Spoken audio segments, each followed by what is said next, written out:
Hoje vamos estudar a força elétrica resultante. O que a gente sabe sobre a força elétrica é que através da lei de Coulomb a gente descobre qual é a intensidade da força elétrica entre duas cargas. Porém, quando a gente tiver mais do que duas cargas, é necessário calcular a força elétrica resultante. Vamos entender um pouquinho melhor sobre a força elétrica resultante. Temos um sistema com 3 cargas elétricas. Cada carga recebe a ação de outras 2 cargas.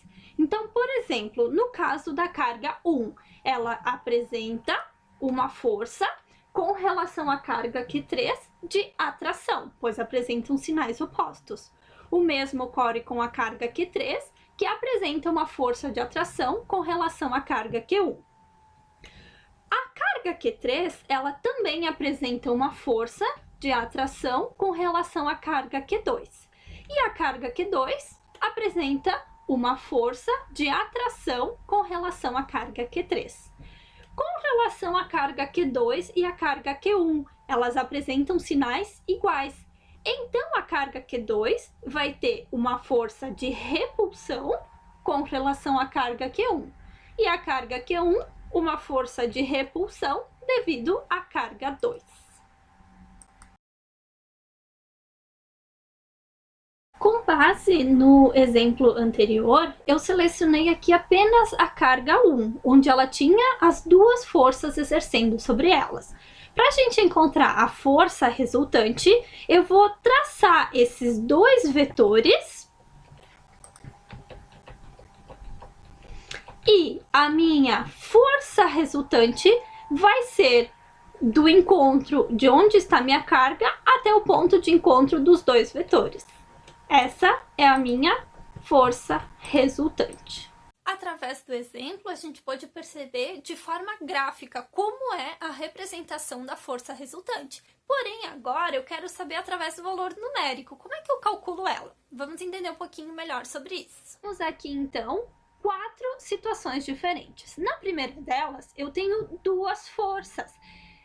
Essas forças estão agindo com um ângulo entre elas de 0 graus. Então, como seria a minha força resultante? Seria a força 1 mais a força 2.